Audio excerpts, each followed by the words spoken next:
भगवान श्री कृष्ण ग्वाल बालों के साथ गाय चराने को वन में कुछ सुबह ही निकल गए। वन में ही कलयुग का कार्यक्रम बना। सभी शहर तैयार हो गए। अपने अपने पशु हाँकते सभी वन के काफी भीतर प्रवेश कर गए।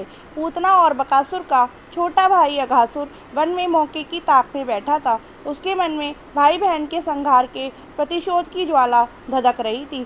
कंस ने भी उसे खूब उकसाया, इसलिए वह श्री कृष्ण के वध का अवसर देख रहा था। अघासुर का शरीर इतना विशाल और स्वभाव इतना क्रूर था कि उससे ऋषि मुनि और देवता भी भयभीत रहते थे। सभी उसकी मृत्यु के अवसर की प्रतीक्षा कर रहे थे।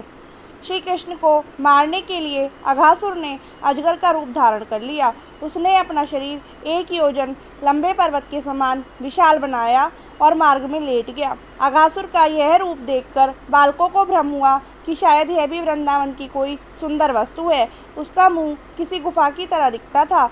बाल ग्वाल उसे समझ न सके और कौतुकवश उसे देखने लगे। अघासुर की जीभ उन्हें लाल रंग की सुंदर राह दिखाई देती थी। उन्हें इस पर चलने की इच्छा हुई। हालांकि कुछ बच्चों के मन में भय भी हुआ, कहीं यह कोई माया न हो जो उनका अहित करने आई हो। लेकिन सभी कहने लगे कि कन्हैया के होते क्या डरना। जब उसने इतने विशाल बग को चीर दिया तो ऐसी छोटी मोटी बाधाएं क्या हैं। बात सही भी थी। जब स्वयं प्रभु सखा रूप में साथ हों तो भय की क्या बात। प्रभु ने भी वह बात सुनी। वह तो समझ गए थे कि उनके साथी काल के मुख में प्रवेश कर रहे हैं, लेकिन जब आस्था पक्की हो तो प्रभु को उसकी लाज भी रखनी पड़ती है। उन्होंने मित्रों को रोका नहीं। ग्वाल बाल भीतर गए तो अजगर के सांस से उन्हें तेज गर्मी महसूस होने लगी। वह सांस लेता तो बच्चे भरभराकर गिरने लगते।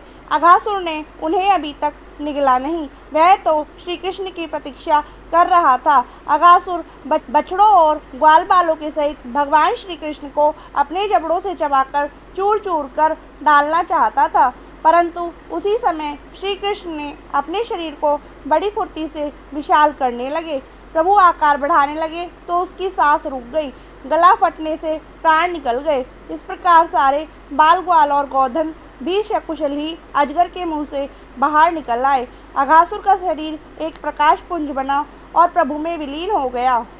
कन्हैया ने एक बार फिर सबके प्राण बचा लिए। सब मिलकर कान्हा की जय जयकार करने लगे। पूर्व जन्म में अघासुर शंख का पुत्र था। उसका नाम था अघ। अघ कामदेव के जैसा सुंदर था, जिसका उसे बड़ा अभिमान हो गया था। अष्टावक्र मुनि का शरीर 8 स्थानों से टेढ़ा मेढ़ा था, इसलिए वह अत्यंत कुरूप दिखते थे। अघ एक दिन मलयाचल पर्वत पर घूम रहा था। उसकी भेंट अष्टावक्र से हो गई। अघ ने उनका बड़ा उपहास किया। अष्टावक्र स्वभाव से क्रोधी नहीं थे और अपमान से उन्हें क्रोध आता नहीं था। वह स्वयं अघ की बातों पर हंसते रहे और उसे समझाने का प्रयत्न करते रहे, लेकिन अभिमानवश उसे कुछ समझ में नहीं आया। उसकी बुद्धि सुधारने के लिए अष्टावक्र ने उसे शाप दे दिया कि तू सबसे कुरूप और कुटिल सर्प जाति का होकर पृथ्वी पर पड़ा रहे। शाप मिलते ही वह भयभीत हो गया और मुनि के पांव में लौट गया।